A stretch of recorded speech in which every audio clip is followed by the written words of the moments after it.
Bonjour à tous, et bien voilà, nous sommes avec vous jusqu'à 14 heures. On va recevoir dans un instant Michel Madou, bonjour. Cynthia Fibel, bonjour. Bonjour. On ne va pas assez souvent, mais ça viendra. Sylvie Rosier sera notre chroniqueuse vers 13h30. Franciane Firette aussi, responsable local du team qui ose, sera avec nous. Et puis on va terminer avec Marilène Ferti. Sinon, l'actualité, c'est Iman. Bonjour Iman. Bonjour Danick, bonjour à tous. Aujourd'hui, au niveau de l'actualité, on va parler du rassemblement des pêcheurs au comité de pêche ce matin. Ils sont contre un arrêté sur la pêche qui va modifier leurs pratiques. On reviendra sur ce sujet. Il sera aussi question des journées portes ouvertes à Fouillol, donc une façon de promouvoir les différentes filières disponibles en Guadeloupe. On parlera de l'opération Un cycliste, une vie, donc pour sensibiliser aussi les automobilistes et les cyclistes au bien vivre sur nos routes de façon à limiter les pertes en matière humaine. Et on parlera justement de cet hommage qui a été réalisé à Kim Maël, donc jeune tué, dimanche dernier pendant le carnaval. Voilà pour l'actualité. Voilà, mais on va commencer tout de suite avec la culture. Michel Madou, merci d'être là. Première question toute simple, le bilan de 2024. On a beaucoup parlé de vous et de l'action culturelle du conseil départemental. La semaine dernière, le président encore du conseil départemental disait qu'il était très satisfait du travail qui a été fait. On en parle beaucoup. Donc ça veut dire que tout est bon. Tout bien a fonctionné, mais peut-être pas à cadence là que nous t'écrivons là aussi. Mais les choses s'emboîtent plus ou moins bien. Il y a une dynamique qui s'installe au pays. Nous arriver à concevoir la culture autrement que par le divertissement. Nous avons investi pour demain. Et d'après moi, c'est un là ça pour nous continuer. Donc effectivement, on a parfois beaucoup d'années à rattraper, beaucoup de retard, beaucoup de nouveaux concepts, de nouveaux index à installer pour que les gens prennent conscience pleinement de ce qu'est la culture et de la force d'une politique culturelle dans un pays, culturelle et artistique. Ça inclut tout ça, et ça inclut aussi le goût du livre, le goût de la lecture.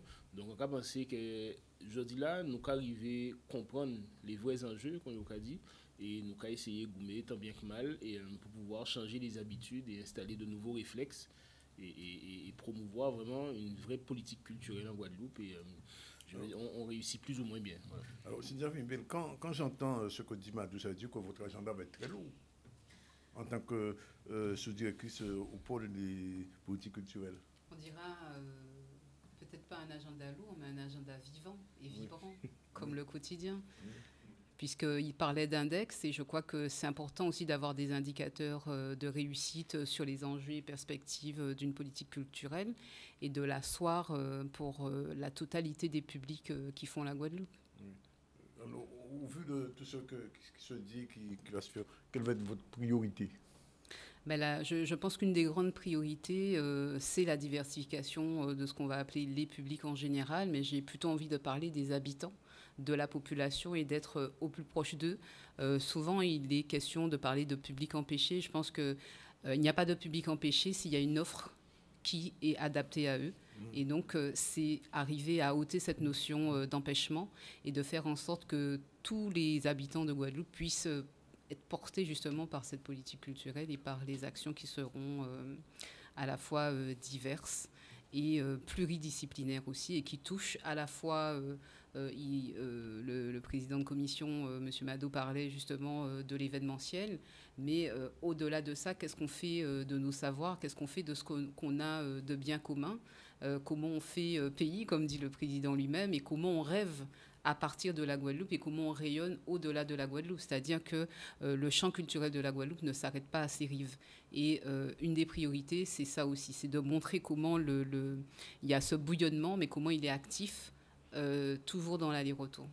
Alors, on le dit souvent et je le répète à volonté, il y a un véritable potentiel culturel en Guadeloupe qui n'est pas suffisamment, pas mis en valeur, mais j'ai envie de dire exploité entre guillemets.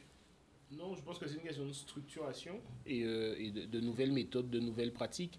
Effectivement, le vivier existe, les talents existent. Maintenant, c'est comment coordonner tout ça, comment réussir à faire vivre la culture, mais urbi, orbi. Et d'après moi, on doit déconstruire certaines habitudes, certaines pratiques, en concevant aujourd'hui que la modernité, ben, c'est pas le futur, c'est aujourd'hui là. Donc, qui Jean, aujourd'hui joue, nous peut mettre la Guadeloupe devant, nous peut mettre les talents qu'elle nous devant, des talents qui carillonnent l'autre bord, mais qui pourtant qu'elle nous, peut-être ici, deux ou trois monde pas connaître ou qu'à mésestimer.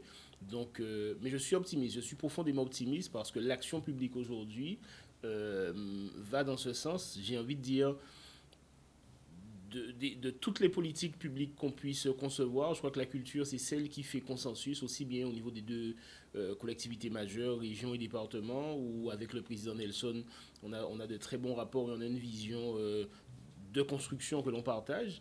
Et donc j'ai envie de dire que les choses sont dans de bons rails. Maintenant, effectivement, il y a beaucoup de retard à accumuler, mais les choses se structurent plus ou moins bien et on a une foi en nos artistes, en nos valeurs sûres. Maintenant, c'est comment faire, comment concilier, comment organiser, avoir un vrai schéma sur tout le territoire, Guadeloupe, et pouvoir promouvoir ce bouillonnement, justement, et pouvoir faire tout le monde gagner sa part. Alors, c'est vrai que, bon, au niveau international, au niveau des États-Unis, de l'Europe, il y a ce qu'on appelle les industries culturelles créatives. On a un petit peu de retard là-dessus, puisque Michel Madou le disait, on a toujours tendance à penser que la culture, c'est un divertissement. Il n'y a pas que ça. Absolument. Dans l'actualité, on parlait de filière et la question de la structuration, c'est vraiment le mot d'ordre parce qu'aujourd'hui, quand on parle des industries culturelles et créatives, ça reste une donnée parfois un peu abstraite et qui est en usage, mais on se demande quelles sont en tout cas, on dirait, les applications vraiment factuelles et pragmatiques de ces industries culturelles et créatives. Ce n'est autre que justement la mise en lumière justement des métiers et des filières qui souvent sont pensées comme indistinctes et sont en porosité permanente. Le livre, l'édition, les arts visuels, le spectacle vivant, l'architecture, l'espace urbain, tous ces lieux-là sont convoqués à transpirer ensemble quelque part et souvent on les dissocie. Et à partir du moment où on travaille en commun, et on travaille justement sur cette chaîne 360 degrés, ben là, on commence à activer du sens. Et je pense que c'est ce qui est en mouvement dans les politiques culturelles aujourd'hui au sein du département, avec l'ensemble des sous-directions qui travaillent en commun et qui se posent vraiment la question de comment programmer, comment penser la culture, comment penser ses effets, toujours en transversalité. Et c'est difficile, Michel Madou, d'arriver au-delà de l'entertainment, comme on dit en anglais, de l'amusement, de faire en sorte que les artistes commencent à vivre vraiment enfin, les artistes, tout secteur confondu, hein, arrivent à vivre vraiment de leur art en Guadeloupe. Il y a une coordination à mettre en place. Bon, on va prendre comme exemple le spectacle vivant. On est dans une grande ville, on est à Paris. Alors effectivement, on peut faire toutes les banlieues dans la même semaine, dans le même mois, on peut avoir 4, 5, 8, 10 dates. Oui. Bon, le même spectacle vivant en Guadeloupe, bon, là on fait Yon des salles ou Jabout, c'est-à-dire quand on peut faire éveil. Donc il y a une restructuration à avoir. Maintenant, promouvoir peut-être des démarches de spectacles itinérants, où là on passerait de ville en ville. Donc c'est une idée, après c'est des pistes, mais aussi par le biais de l'archipel, la seule scène nationale, en tout cas telle qu'elle est conçue et conventionnée que nous avons en Guadeloupe, eh bien, il nous appartient aujourd'hui de pouvoir profiter du réseau des scènes nationales et exporter nos artistes aussi. Nous ni moyen bouger en Caraïbes là. Effectivement, on ne peut pas rester dans un fantasme caribéen sans jamais le mettre en pratique en exportant nos talents aussi. Donc j'ai envie de dire que si aujourd'hui nous avons, entre guillemets, des valeurs sûres qui arrivent à représenter la Guadeloupe à l'étranger, je ne vois pas pourquoi ces valeurs, on ne peut pas créer une certaine émergence de volonté, une certaine émergence de pratique même en Guadeloupe. Et pour moi, c'est tout à fait possible. Maintenant, il suffit de passer du dire au faire et de pouvoir organiser les choses. On parlait d'industrie créative, mais ça super présent dans tout ça nous qu'a fait. Nous pas qu'à réaliser quel machin à Sinobol là même.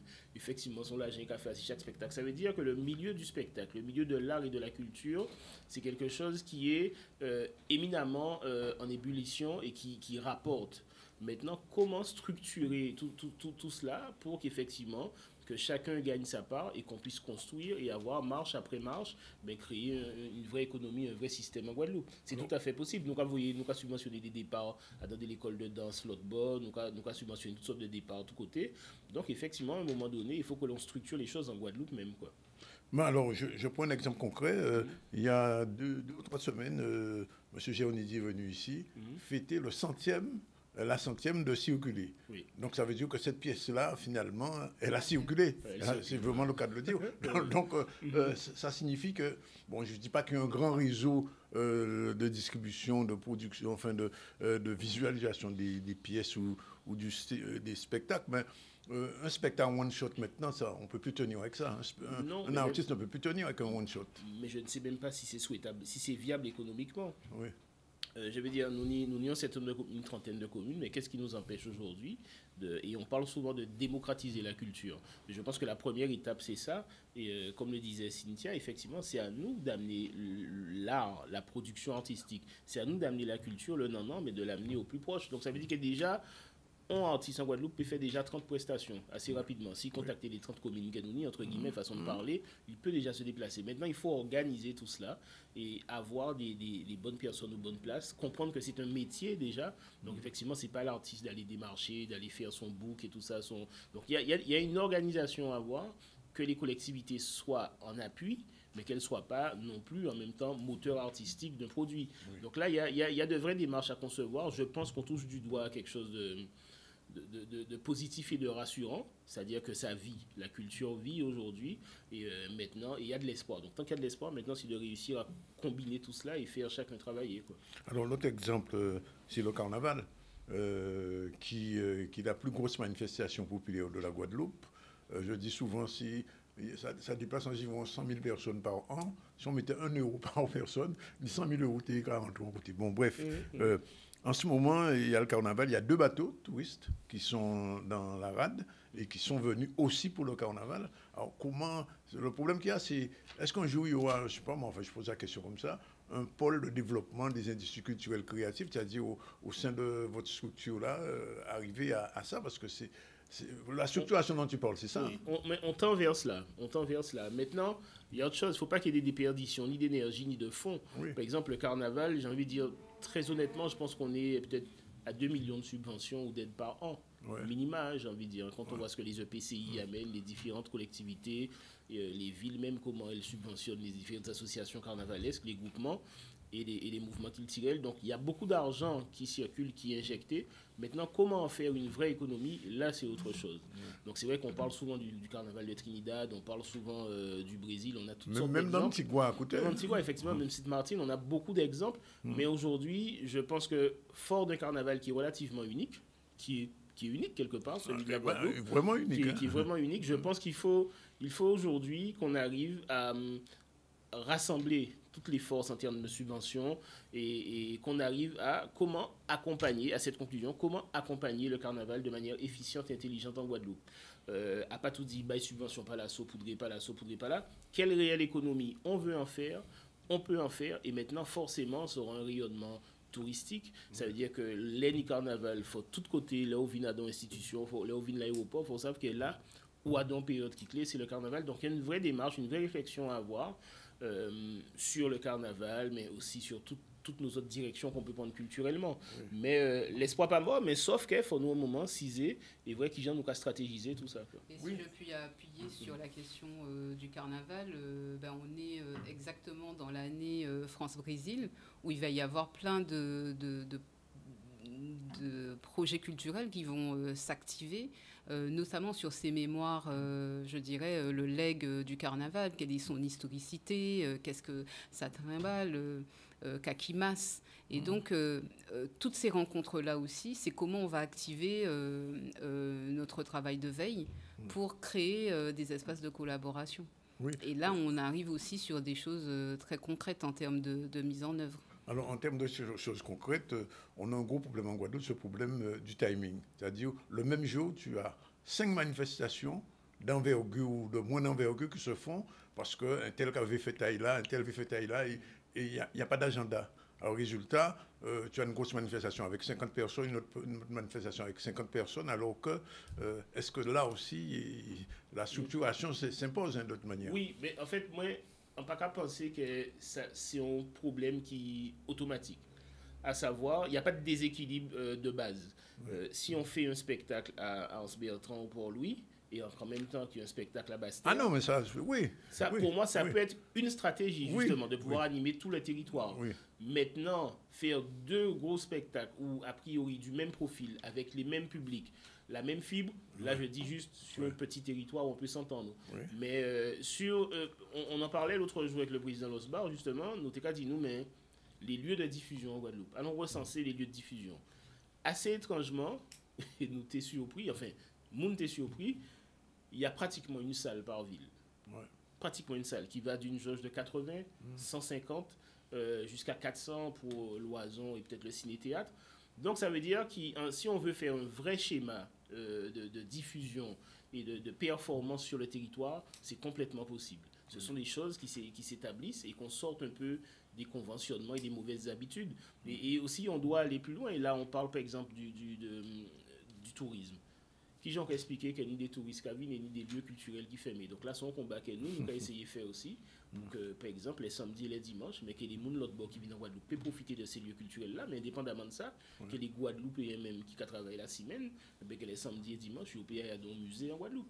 Donc là, ce sont des vraies réflexions qui nous hantent quelque part pour voir comment on peut dynamiser la chose culturelle et la chose artistique en Guadeloupe même. De ne pas avoir tout le temps aussi les mêmes initiés qui viennent dans des expositions ou dans des vernissages. Alors on ne peut pas poser aux questions, non, on savent ça, l'archipel pratiquement fermé, il n'y a rien qu'à faire depuis le mois de janvier, qu'est-ce qu'a fait là? Tout le monde ne dit pas la même chose, moi j'ai mon point de vue dessus. Oui. Le département étant une tutelle de l'archipel, je me garderai bien de faire des commentaires personnels. Oui. Mais en tous les cas, je regrette que à la fermeture du Centre des Arts, l'archipel n'ait pas profité de cet appel d'air. Donc aujourd'hui, encore une fois, il faut réfléchir. Est-ce qu'on va nous dire à chaque fois, oui, c'est difficile de faire les gens venir à Basse-Terre? C'est faux. Si moi, je dis que ça vient à Basse-Terre à 3h du matin, on chèque à 5 000 €, qui vient pour qu'il a des aides pour pas rater témoin. Donc ça veut dire qu'aujourd'hui, on doit vraiment stratégiser l'offre concernant l'archipel, qui est la seule scène nationale, je le répète. Comment travailler pour que ce lieu soit un vrai pôle attractif et que tout le monde vienne à l'archipel. Ça nécessite des efforts sur la programmation, ça nécessite des efforts en comprenant la faune et la flore artistique en Guadeloupe, en réunissant au moins tous les acteurs et en programmant des artistes sur 2 saisons, 3 saisons, en sachant exactement là où on veut aller. Donc bon, c'est le débat actuel au niveau du conseil d'administration. On appelle de nos voeux pour que les choses s'accélèrent. Non mais rassurez-nous quand même, l'archipel ne va pas fermer. Non, l'archipel ne peut pas fermer. L'archipel pour l'instant, il ferme.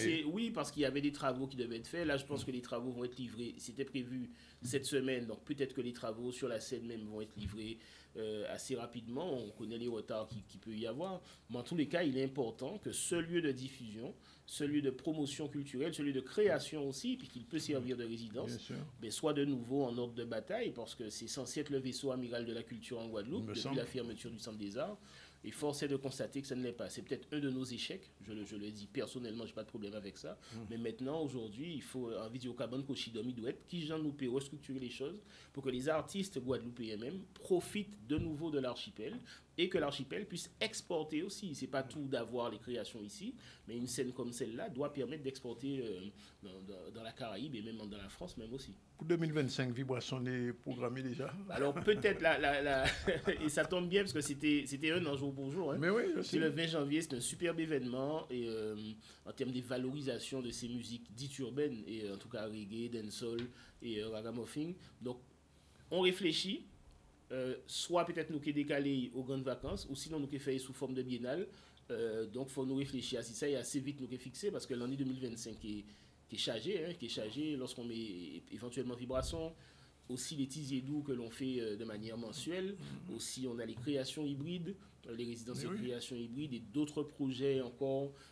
Là, on a un gros projet et on va travailler dessus avec Mme Fibel aussi sur un vrai hommage à Expérience 7. Je dis un vrai hommage parce qu'il ne s'agit pas de faire juste un concert. Rendre à ce groupe qui le mérite vraiment, qui était là avant Kassav, j'aime à le rappeler aussi. On a une année chargée en termes de mémoire par rapport à la date de décès de Patrick Saint-Éloi aussi. Donc en septembre, nous avons réfléchi pour la Guadeloupe, fait un bel hommage à Patrick Saint-Éloi aussi, un bel messie. Donc il y a plein de choses qui sont... Donc l'agenda là est en train de mettre en place là. Il est déjà plus ou moins organisé. Maintenant, c'est trouver les personnes ressources, trouver le cadençage pour que tout puisse se faire. Bon, on ne perd pas de vue que Vibration était une réussite.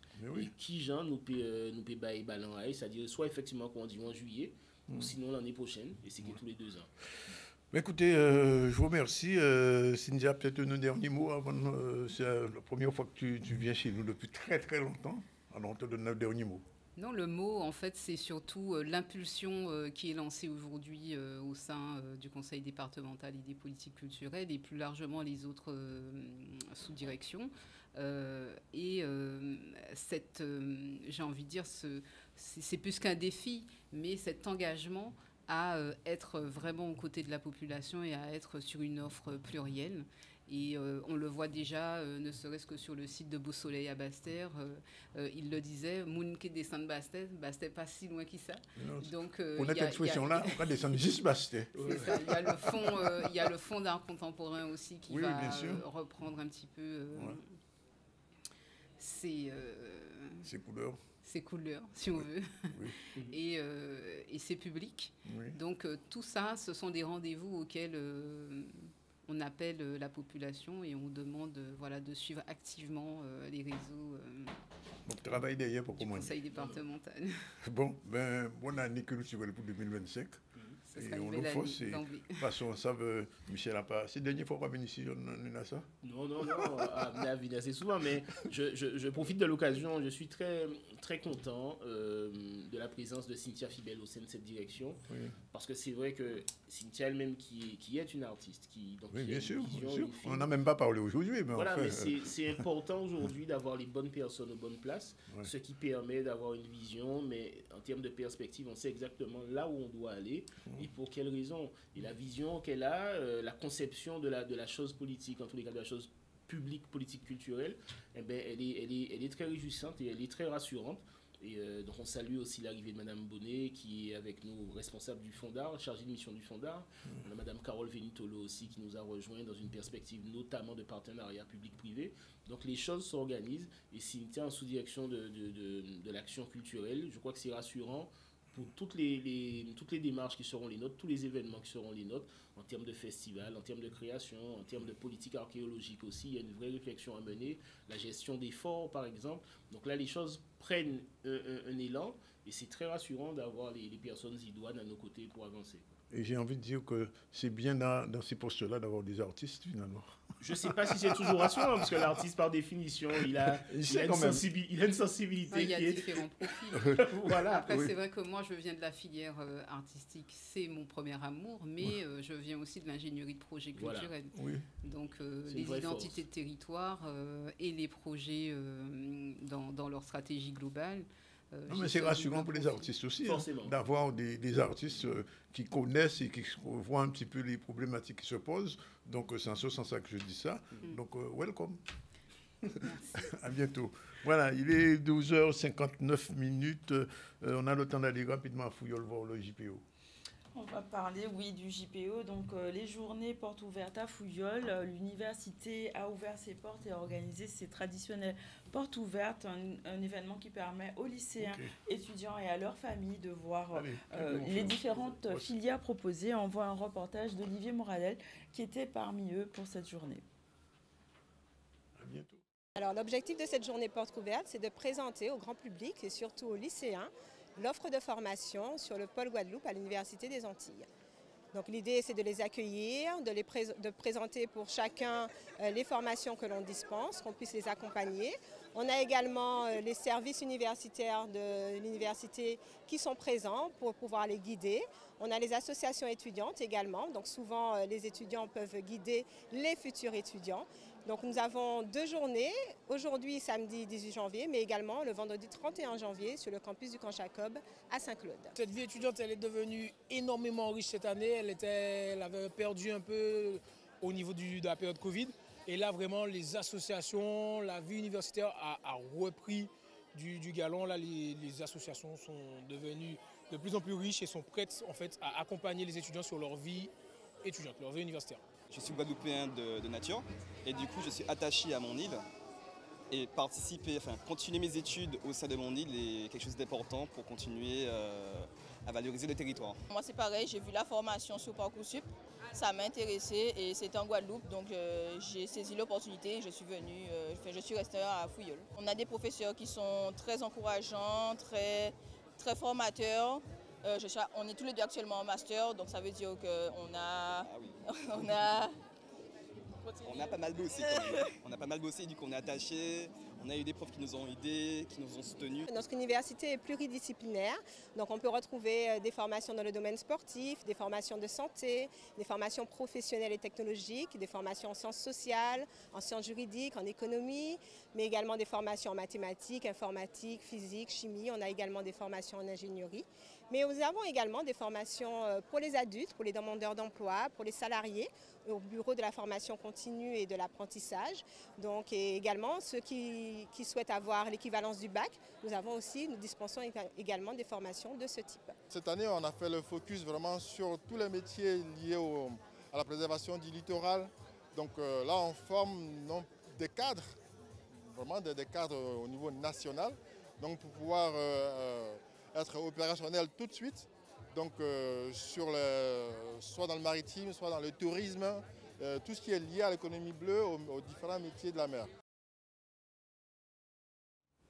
Donc voilà pour ces portes ouvertes qui permettent de mieux orienter les futurs étudiants. On va faire notre première pause publicitaire, on revient tout à l'heure.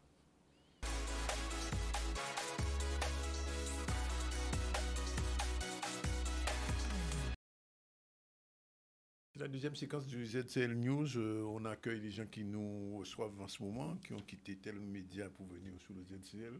J'ai dit, on ne regarde plus la télé, mais on regarde le ZCL, c'est différent. Bref, on reçoit dans un instant Sylvie Rosier, bonjour. Bonjour Ben. Et Madame Franciane Fleuret, bonjour. Bonjour, Monsieur Zandonis. Merci d'être là. Et on revient vers l'actualité avec Iman News avant de donner la parole à ces dames. Oui, on va parler du rassemblement des pêcheurs au comité de pêche, donc qui se sont réunis pour exprimer leur opposition concernant ce nouvel arrêté qui va mettre en péril peut-être leur profession. On voit un reportage de Maxime Morel qui nous parle justement de ces points de tension et pourquoi ce texte suscite autant d'inquiétudes. C'est important de faire l'intersyndicale parce qu'aujourd'hui on se rend compte que malheureusement, quand on créole, que la profession c'est un nouveau plan de gestion par rapport à l'arrêté de pêche là qui mettre en place là. Ça peut permettre que marin pêcheur, la petite pêche particulièrement, progresser, évoluer. On a trop pris, on a trop accepté des choses, maintenant on ne veut plus accepter des choses. On a décidé que maintenant la nouvelle arrêté de pêche doit être carrément suspendu. C'est clair et net. L'arrêté dit que le trimaille, ils veulent l'arrêter. 95% de pêcheurs, pour ne pas dire 100 pêcheurs, le font. Toute la flotte le fait, le trimaille. C'est pas qu'on n'est pas d'accord pour essayer d'évoluer, puisque comme la chanson, il faut évoluer dans le temps. C'est-à-dire qu'on en avait des décès à faire, ça n'a jamais été fait. D'accord? Donc ils nous imposent quelque chose et nous ne voulons pas de ça. L'arrêté qui existe aujourd'hui, elle est de 2002. On avoue quand même qu'elle est assez ancienne. Il faut la réviser, il faut la rénover. Mais là, elle est rénovée d'une manière pour que la petite pêche ne puisse pas progresser, ne puisse pas fonctionner. Je dis c'est la destruction du métier. Moi je dis il faut qu'on arrête cette arrêté de pêche totalement là. Oui, et donc on va revenir sur l'opération Un cycliste, une vie, donc organisée par l'association Sécurité routière Guadeloupe. Une campagne de sensibilisation a été mise en place pour rappeler l'importance du bien vivre sur la route, notamment pour le partage de la route en toute sécurité, de respecter les distances de sécurité. Et ces actions de communication visent à sensibiliser la population. On voit un reportage d'Olivier Mouradel. On regarde le diagramme des accidents de la route, on n'est que 2%. Mais on reste quand même des vies. Et de ce fait, je me suis dit, mais il faut qu'on fasse quelque chose pour qu'on puisse préserver quand même la vie de nos cyclistes. Donc de là, j'ai dit, la seule façon qu'on ait pu le faire, c'est tout d'abord en les impliquant dans une manifestation et en lançant un message. Et le message, c'est de partager la route. Même si c'est 1% de victimes sur la route, les conséquences après, c'est la quantité de monde ça a touché au niveau de la famille là et que ça a des conséquences énormes par rapport à ça, qui est peut-être visiblement monde pas qu'à voir, mais qui a existé dans la famille guadeloupéenne. Là, nous perdons 4 petits monde à un accident, c'est énorme. Je suis assez sensible aux accidents mortels, puisque je sais qu'en 2016, il y a eu celui d'Irin, 2021, le jeune Arstan. Il y a eu plusieurs, mais ça a été les deux plus marquants pour moi, puisque je faisais de la compétition avant. Et Quand j'ai voulu reprendre, comme par hasard, il y a eu ces accidents. Donc ça m'a un peu refroidi, mais j'aime toujours le cyclisme. Et les Guadeloupéens aiment le cyclisme. Mais quand même ça, j'ai l'impression que lorsqu'il y a pas le Tour de la Guadeloupe, on a l'impression qu'ils sont limite agressifs. Alors que non, il y a aussi des cyclistes qui sont automobilistes aussi, qui ont un comportement qu'on ne comprend pas. Moi, encore rester si tous en dit après moi à Warren, et nous voyons que ça repartit en flèche encore, parce que aujourd'hui, il y a fait certaines choses qui c'est pas ça qu'il faut faire pour vraiment sensibiliser vraiment. C'est important aussi, alors, premièrement, de sensibiliser les enfants au danger de la route et qu'ils soient conscients de tout ce qui les entoure parce qu'ils pratiquent, il y en a un sur la route, les autres sont encore plus petits, mais ça viendra. Il est nécessaire qu'ils soient conscients des dangers de façon à pratiquer leur sport en toute sérénité. Je fais du vélo occasionnellement, je suis plutôt coureuse à pied et c'est un très beau événement que Gaël Lumino a organisé. Franchement, c'est une très belle cause de sensibiliser les cyclistes, les automobilistes à faire attention aux cyclistes et j'espère que ça va parler au monde. Nous, on a lancé, mais on aurait bien aimé que d'autres fassent. Pour éveiller les consciences. Voilà, surtout ça, et conscientiser aussi, et s'autodiscipliner. C'est-à-dire, lorsqu'on vient dans une manifestation comme ça, quand on repart, quand on conduit, on voit un automobiliste, on voit un cycliste tout de suite, oui, un cycliste. On a en nous, en fait, cette envie de partager la route. C'est surtout ça. Voilà. C'est déjà 13h14. Je l'ai dit, on va recevoir, comme tous les lundis, Sylvie Rosier. Oh, bonjour. Merci d'être avec nous. Et aujourd'hui, on va parler de répartir les tâches de l'équipe. Clarifier les rôles d'une collaboration plus fluide, c'est ça? Exactement. Générique du Boost.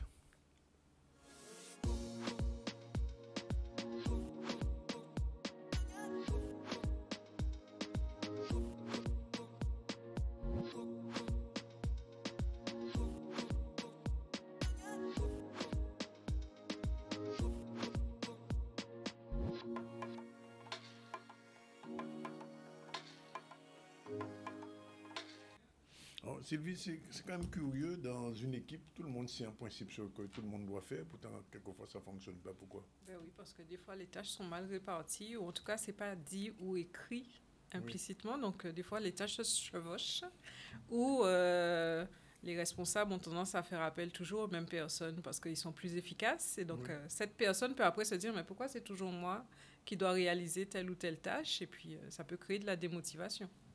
Donc ce n'est pas un problème d'organisation, mais aussi de morale, c'est ça? C'est ça, puisque du coup, ils ont besoin de connaître, chaque personne a besoin de connaître où commence et où s'arrête sa responsabilité sur les tâches de l'entreprise ou même sur les objectifs qui se sont fixés.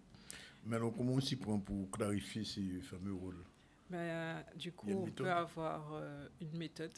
Oui. J'ai une méthode qui s'appelle la méthode RACI. La méthode RACI. R-A-C-I. R-A-C-I. C'est ça. R pour responsable. J'ai vu la blague venir. T'as vu? J'ai arrêté. Oui, d'accord. OK. J'ai compris. R pour dire qui est responsable de cette tâche. Donc, c'est la personne qui doit exécuter la tâche. Le A pour dire qui a autorité sur la tâche. Donc, c'est la personne qui valide les décisions. Le C pour qui est-ce qu'on doit consulter. Donc, ceux qui donnent leur avis par rapport aux informations qu'on fait remonter. Et le I pour informer, donc c'est les personnes qu'on doit tenir au courant de l'évolution ou de l'organisation qu'on met en place. Mais oui, mais ça veut dire que si la personne ne respecte pas le RACI, son travail est pourri. Je ne l'ai pas vu venir celle-là. Alors là. Je crois que j'avais pensé à toutes les blagues qui auraient pu venir, je ne l'ai pas vu celle-là. Son travail est pourri, oui.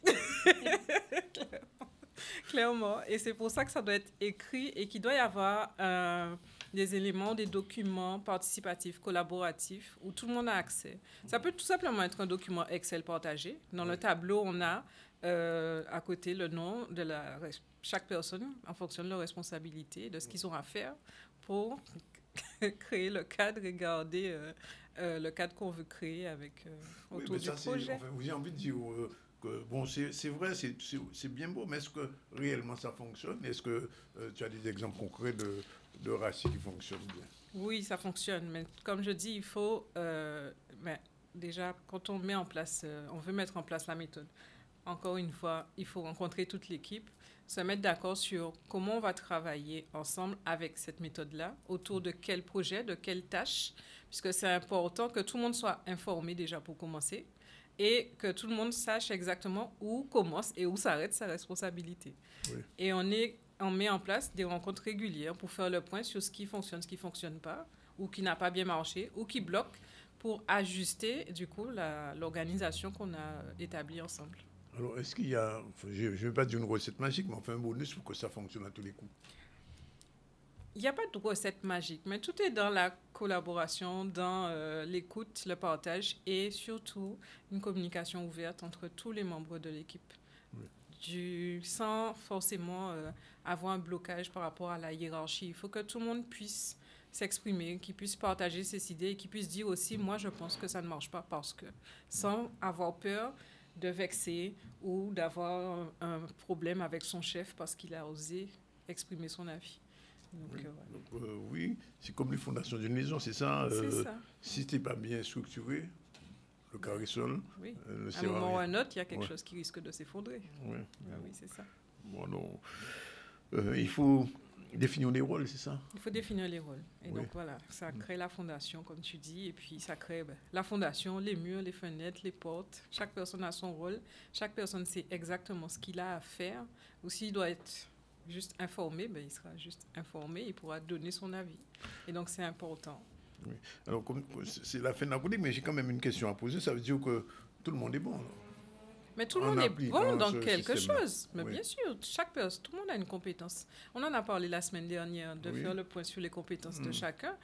Mais il y a toujours quelqu'un qui a une compétence sur quelque chose. Et comme on disait la dernière fois, la bonne personne au bon poste, à la bonne responsabilité, et puis ça fonctionnera. Ouais, bon, tu as l'air sceptique. C'est à moi de poser des questions. Oui, je suis sceptique parce que... Pourquoi non, mais ça, c'est... Je comprends bien la démarche organisationnelle et tout, mais il y a des facteurs dont on doit tenir compte, la paresse, le manque de motivation et le manque d'envie aussi. Mais toutes ces raisons que tu viens de donner ont Enfin, il y a quelque chose qui s'est passé en amont. Ah oui, ça c'est évident. Et encore une fois, si la personne est dans cette posture, soit qualifiée de paresse ou de démotivation, de perte de sens, c'est qu'il y a quelque chose qu'on a mal fait ou qu'on a mal évalué, ou il faut du coup essayer ou comprendre pourquoi. Parce que quelqu'un n'arrive pas au travail. Oui, dans cet état d'esprit. Alors dans ce cas-là, dans toutes les entreprises, il faut avoir soit un coach, soit un psy, ou quelqu'un qui sait à booster. Pas forcément. Oui, un booster. Un booster. Oui, ou une boosteuse, voilà. Voilà, c'est ça. Mais après, ils peuvent se former vous avez pour bien ça. compris, si vous avez besoin d'une boosteuse, elle est là, pour votre entreprise. Donc, tout peut aller très bien. On vous remercie. 13h20. Prochaine chronique lundi prochain. Je reviens vers Madame Fleurette, elle est responsable locale de Team qui ose. Et comme vous le dites, la Team qui ose a osé lancer ce défi. 21 jours sans sucre. Nous sommes 21 jours sans sucre. Oui. On en est à la 2e édition, puisque nous savons que principalement, je dis bien principalement, à l'approche des fêtes de fin d'année, tout le monde a envie de rentrer dans sa belle dress, sa belle robe. Je parle des femmes, mais aussi les messieurs. Les hommes n'ont pas de robe, quand même. Non, mais je parle du vêtement, bien sûr, monsieur Zandronis. Et l'idée est née comme ça. La Team qui ose, c'est une équipe d'entrepreneuses. Et oui, entrepreneurs, puisqu'il y a des messieurs parmi nous. Eh bien, l'idée nous est venue de lancer ce défi, puisqu'effectivement, le sucre, l'addiction au sucre est une problématique de santé publique. On n'est pas... Diabète. Nous ne sommes pas médecins, je rassure tout le monde, mais nous nous sommes dit, puisque nous proposons des produits justement pour accompagner l'équilibre alimentaire. Donc, on ne parle pas de le mot négatif, régime, on n'emploie pas ce mot-là, mais au contraire, on accompagne qui veut à retrouver un équilibre alimentaire et à manger sain, et pourquoi pas locavore avec nos propres produits, nos produits locaux, et à travers ces 21 jours premiers. À partir de quand ça? Aujourd'hui. C'est aujourd'hui, ça? Aujourd'hui, ça a commencé puisque nous avons deux expertes qui nous accompagnent, en l'occurrence Sylviane et Virginie. Donc Sylviane qui est diététicienne, qui chaque matin nous poste son petit déjeuner à l'aise qui donne une forme, une visibilité sur ce qu'on peut prendre et ce qui serait bien. Oui. Et si je vous dis, M. Zandronis, que le meilleur petit déjeuner, c'est un repas salé. C'est un repas salé. Ah bon? C'est-à-dire, pas forcément salé, mais en tout cas, non sucré, puisque l'idée des 21 jours sans sucre, c'est sans sucre ajouté. Donc, sans sucre ajouté, mais sucre alors, je pose une question. Est-ce que manger, par exemple, un ananas, manger une mangue ou quelque chose comme ça, c'est faire ne pas tenir compte de ce... Alors, je vous rassure, M. Zandronis, les fruits sont autorisés durant ces 21 jours, puisqu'effectivement... nous n'allons pas rajouter de sucre à nos fruits. Oui. La mangue, effectivement... Un morceau de canne, quand même. Nous savons que ces fruits-là sont très sucrés. Oui, oui. Donc, justement, on va l'intégrer dans l'aliment à un moment donné, dans le programme alimentaire. On va éviter le matin. Donc, effectivement, si je peux donner un exemple du petit déjeuner, ça peut être des carottes râpées, de la sardine. De la sardine, de la sardine et de rondelles, de tranches de pain complet, grillé. Bon, de pain complet, oui. Tout à fait. Parce que le sucre est caché dans beaucoup d'aliments, hein, vous savez ça. Exactement, on le sait. Oui. On le sait et c'est en ce sens que quand Sylviane nous poste sur le groupe WhatsApp, puisque c'est un défi complètement en ligne, à travers un groupe WhatsApp, il y a des personnes de Martinique, de Guadeloupe, de Guyane, de Paris et même d'Afrique, du territoire africain.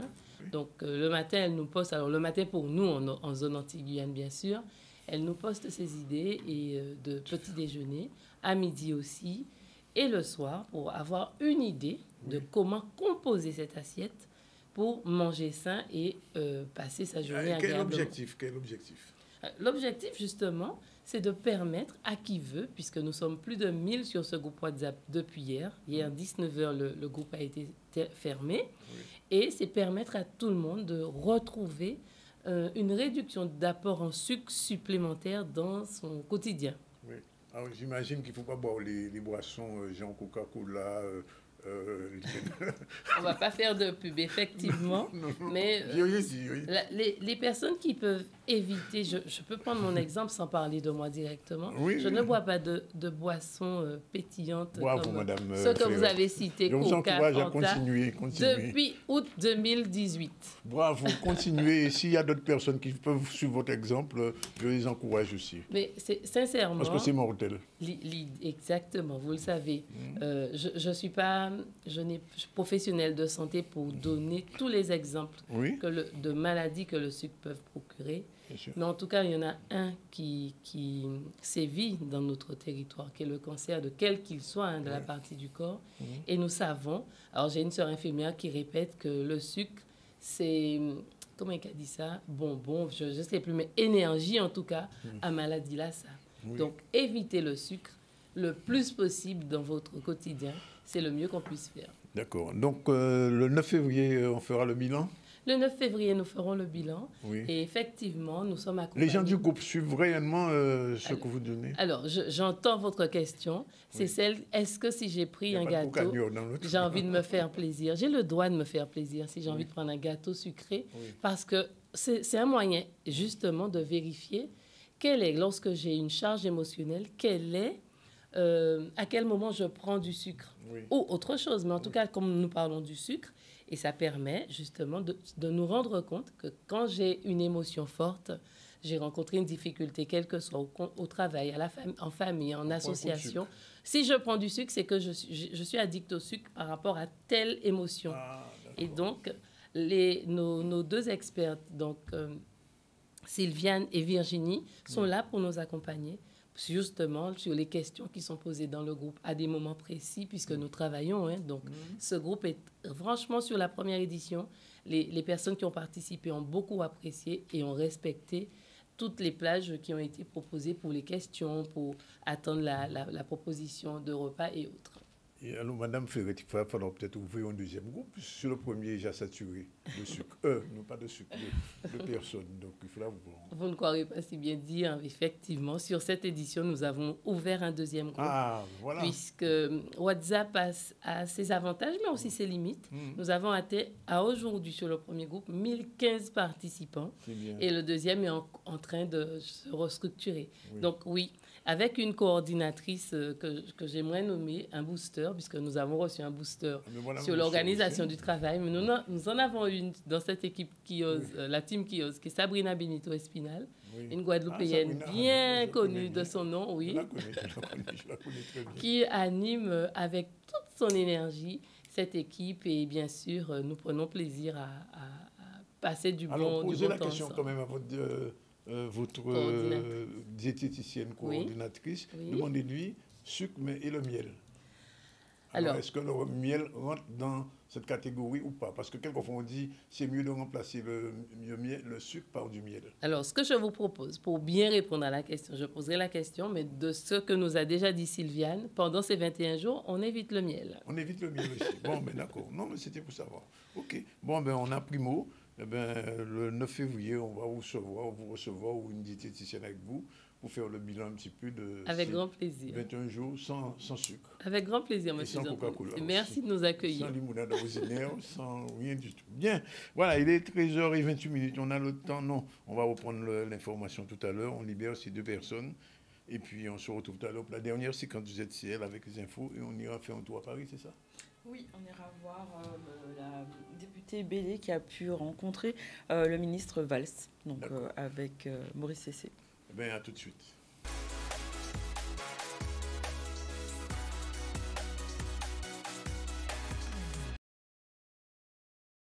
Voilà, c'est la dernière séquence du ZCL News. Il est exactement 13h50, non, 35 minutes. Madame Ferdila, bonjour. Bonjour, monsieur Zandronis. Et on va faire un petit rappel des informations et dérouler le dernier sujet de l'actu d'aujourd'hui. Oui, on va parler de l'hommage fait à Kimaël, donc ce jeune tué pendant le carnaval dimanche dernier. La communauté a réagi vivement à ce drame qui a touché ce jeune lycéen. Et une marche silencieuse a été organisée par sa famille et ses proches pour dénoncer la violence et promouvoir la paix durant ce carnaval. On voit un reportage de Gaëtan Borne.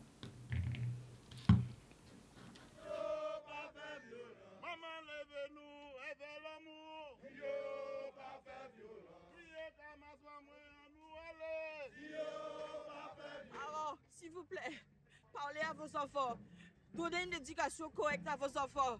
Au lieu d'aller vous balader, maquiller, etc. Prenez vos responsabilités. Aujourd'hui, je suis dans la souffrance, je suis meurtrie. Et en même temps, en colère. Son message, faut que nous avons passé à travers ça nous a fait, c'est masse nous a fait. Et à travers ça, toujours qu'il y a des messages que nous pouvons véhiculer, qu'il faut nous véhiculer. Les messages que nous avons véhiculés aujourd'hui, c'est non à la violence, c'est stop à la violence parce que nous pouvons puissants en pays là, il faut pays là avancer. C'est des jeunes que nous avons, c'est petits en nous que nous avons. Donc il faut nous arrêter ça et que nous reprenons le sens qu'on nous dit. Donc nous avons dit non à la violence, c'est stop à la violence. Et aujourd'hui là, nous avons fait un message à ça passer. Mais après, il y a quelque chose là, bon, ça peut durer pour tous les années à venir. Voilà pour l'actualité. On va démarrer. Paris. Ah oui, Paris, tout à fait. J'avais oublié Paris, désolé. On va parler de député Bellé qui a pu rencontrer Manuel Valls avec Maurice Cessé. On va voir ce reportage. Béatrice Bellé, députée de la 3e circonscription, a été aussi reçue par Manuel Valls, le nouveau ministre des Outre-mer. Sujet important abordé, prioritaire, la lutte contre la vie chère. Je vous propose d'écouter la réaction de la députée juste après cet entretien. Écoutez, nous avons une proposition de loi qui va passer la semaine prochaine. Donc nous avions besoin de débriefer un peu sur ce que nous proposons, les objectifs de cette proposition de loi, l'état d'esprit du nouveau gouvernement et singulièrement du nouveau ministre des Outre-mer sur cette proposition. Il semblerait que nous puissions trouver des points d'accord. Nous allons continuer à travailler. C'est ça, c'est précisément ça, la proposition de loi qui va être tenue dans la niche du PS, qui va passer en première position. C'est une proposition de loi d'urgence pour lutter contre la vie chère, les concentrations et pour la transparence économique. C'est ça que nous allons étudier dans la niche du Parti socialiste le 23 janvier. Vous avez eu l'impression que le ministre des Outre-mer tient à cœur ce problème et va falloir le régler? Oui, en tout cas, il participe de la réflexion sur notre proposition de loi. Celle également proposée par Victorin Lurel au Sénat. Donc, nous essayons d'harmoniser et d'accorder nos violons. Mais quoi qu'il en soit, nous aurons un texte. Il sera débattu et je l'espère voté. O-News Radio sur outremernews.fr. Voilà, il est exactement 13h38. Je vous l'ai dit, on va recevoir le JCL de Madame Ferdi. Et aujourd'hui, c'est l'édito. Bonjour. Bonjour. Alors, c'est le JCL du Campus Luminance. Générique quand même, Madame Ferdi. Après, non, je voulais juste faire un rectificatif. C'est pas de Madame Ferdi, c'est du Campus Luminance. Ah, c'est le sourire du campus alors, le sourire du campus. Je ne savais pas que le campus pouvait sourire. Non, c'est le JCL du Campus Luminance. Ah, d'accord. Bien, allez, générique, c'est parti avec le générique et on revient vers vous. Le journal du Campus Luminance, c'est l'info sur l'audiovisuel, le cinéma et la culture. Le JCL vous donne rendez-vous à 13h30 le lundi, le mercredi et le vendredi dans le ZCL sur Canal 10.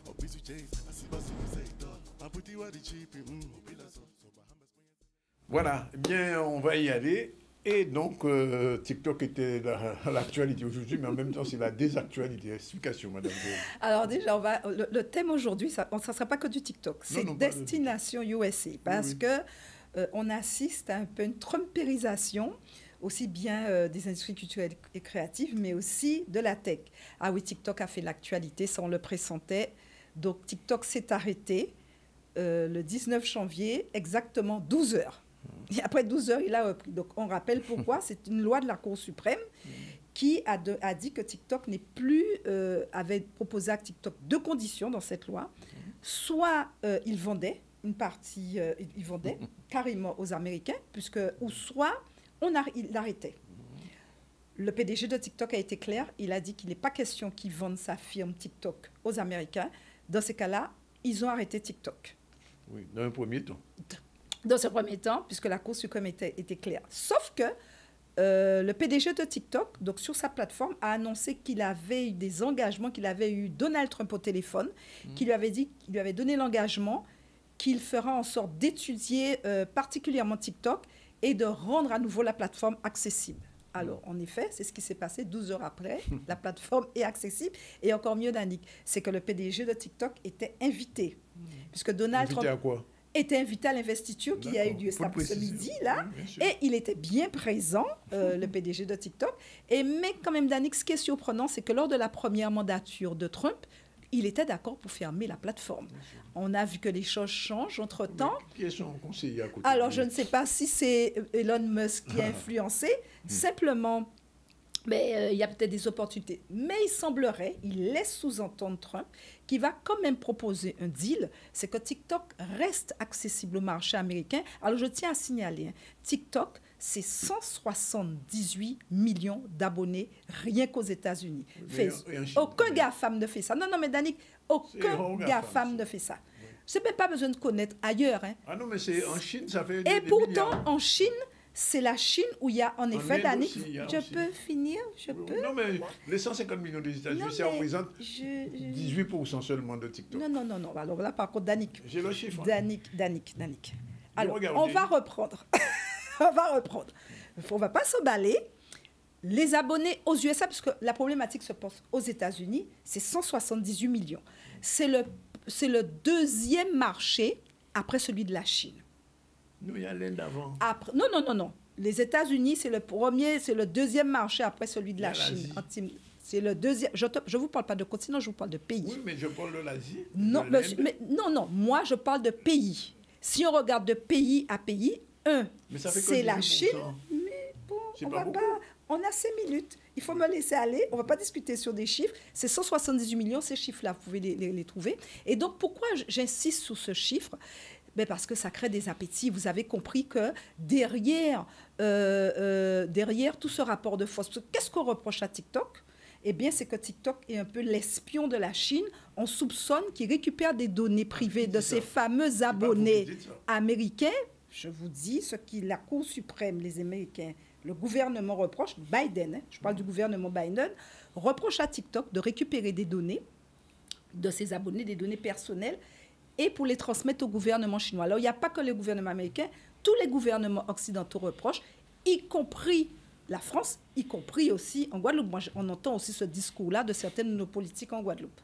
Sauf que ça ne dérange personne qu'on a, dans un gouvernement nouvellement mis en place, à sa tête, un patron de réseau social qui appelle X. Et lui, par contre, il n'est pas soupçonné de pouvoir récupérer certaines données personnelles. Bon, ça, c'est pas d'interrogation. Et on continue l'analyse. La grande question, et ce que tous les internautes disent, c'est est-ce que, eh bien, qu'est-ce qui va être négocié? Simplement, il faut savoir que parmi ces abonnés, on va parler de 2 grandes catégories. Et je parle des abonnés, des 578 millions d'abonnés. On a une grande partie de la Gen Z, plus les influenceurs, qui ont déjà décidé qu'ils vont migrer sur un autre réseau social, c'est le réseau social RedNote. Alors, la particularité, vous allez retrouver RedNote dans votre application, mais quand vous tapez RedNote, donc, alors je ne sais pas si on peut voir l'affiche de RedNote, le petit flyer de RedNote à l'écran. Quand vous tapez RedNote dans votre application, vous allez tomber sur ça, totalement chinois. Mais ça ne leur pose aucun problème. Il y a, alors, RedNote, on est à des millions et des millions de téléchargements rien qu'aux États-Unis. D'accord? Et il faut savoir aussi que RedNote, pourquoi? Parce que les influenceurs ont été clairs. Hein. Ils gagnaient de l'argent. TikTok, c'était un moyen pour eux de gagner l'argent. Donc, il n'en est pas question qu'ils puissent comme ça perdre de l'argent. En plus, la plupart soupçonnent, et là, les influenceurs et la Gen Z soupçonnent que c'est peut-être Musk qui va récupérer ces fameux 50%, puisqu'on disait de TikTok. Et donc, la migration va continuer à se poursuivre. Alors, je vous ai dit destination aux États-Unis. On ne va pas parler que de TikTok, mais on va parler de notre phénomène, Danick. C'est les menaces sur le métier de doubleur. Nous avons appris que... alors, le doubleur voit, quand vous voyez des films américains sans sous-titrage et vous voyez Sylvester Stallone parler français, c'est que c'est la voix d'un doubleur. Alors, la voix du doubleur de Sylvester Stallone est mort. Il est décédé. Et Stallone, dans son dernier film, a décidé d'utiliser une intelligence artificielle. Donc, alors qu'est-ce qui se passe? Le débat reprend sur l'intelligence artificielle qui risque de faire disparaître le métier de doubleur. Dernière info, alors ça, c'est un usage. Chaque président nomme des ambassadeurs Hollywood. Et là, j'aimerais bien qu'on voit la photo des 3 ambassadeurs que M. Trump a choisis, qui sont les ambassadeurs, alors que des hommes. Hein. Alors, on a John Voight. C'est qui John Voight? C'est le papa d'Angelina Jolie. On reconnaît Mel Gibson et ensuite Sylvester Stallone. Qu'est-ce qu'il leur est demandé? D'être les yeux et l'œil de qui? De Trump. Ça vous rappelle pas une certaine époque dans les années 50, le McCarthyisme, où on avait à peu près, voilà. Donc, il y a un peu de ce Roland, un peu de la peur du rouge, où on sent que, pourquoi? Parce que dans l'industrie culturelle et créative, donc je veux parler du cinéma, des médias et de la tech, ils sont totalement orientés vers le camp démocrate. Voilà ce qui est en jeu. Voilà, c'est dit. Et on retourne au macartisme. Le trompisme, c'est une nouvelle forme du macartisme apparemment, mais la situation internationale a quand même changé depuis. Il n'y a plus l'Union soviétique. Voilà, il est exactement 13h46. Madame Ferdi a respecté son timing affiché, 5 minutes et 37 secondes. Et on revient au rappel des titres avec Imanius. Oui, au niveau des titres, nous avons parlé du rassemblement des pêcheurs au comité de pêche. Justement, ils se plaignent de cet arrêté qui va modifier leurs pratiques. On a vu aussi les journées des portes ouvertes de Fouilleul qui se sont réalisées, permettant de découvrir les différentes filières proposées donc, à Fouilleul. Et il y a une deuxième session qui est prévue sur Saint-Claude. C'était aussi l'occasion de parler de l'opération Un cycliste, une vie. Donc pour sensibiliser aux dangers de la circulation, notamment pour les cyclistes et les automobilistes. Et on a rendu un hommage à Kimaël, donc ce jeune tué ce dimanche dernier pendant le carnaval. Une marche a été réalisée contre la violence durant les festivités carnavalesques. Et on a vu aussi donc, la députée BD qui a pu rencontrer le ministre Valls, donc reportage de Maurice Cessé. Voilà, eh bien, c'est fini pour aujourd'hui. On a reçu Michel Madou, le président de la commission de développement culture du conseil départemental et la nouvelle sous-directrice du pôle des politiques culturelles et des industries culturelles et créatives, Cynthia Fibel, qu'on connaît bien. Sylvie Osier nous a parlé du rôle, comment clarifier les rôles pour une collaboration fluide à l'intérieur d'une entreprise. On a terminé avec Madame Ferdi, mais avant on a eu Francine Fleurette qui a lancé une campagne pour 21 jours sans sucre. Sans sucre. À partir d'aujourd'hui jusqu'au 9 février, on verra si on peut tenir ça. Tu prends le challenge? Pas du tout. Pas du tout. Parce que je suis déjà, ça fait 2 ans que je suis sans sucre. Sans sucre? Sans sucre ajouté. Sans sucre ajouté? Sans sucre ajouté. Mais parce que je mange des fruits. Ah, tu manges des fruits? Des fruits sucrés quand même? Oui, jusqu'à présent, il me semble. Pas des fruits amers quand même. Vous êtes en forme, M. Zandronis, pour cette nouvelle année. Bon, voilà. C'est 49 minutes, on arrête pour aujourd'hui. On se retrouve demain. Et on remercie Daniel d'avoir assuré la réalisation pratiquement à la place de Jordan. On espère que Jordan n'est pas malade. Enfin bref, il n'est pas là aujourd'hui. Et demain, Daniel, tu es là demain aussi? Oui, demain, il est là. Ben, toute la semaine, ce sera Daniel qui remplacera Jordan. Allez, salut, bye bye, à demain. Nous, que les autres encore.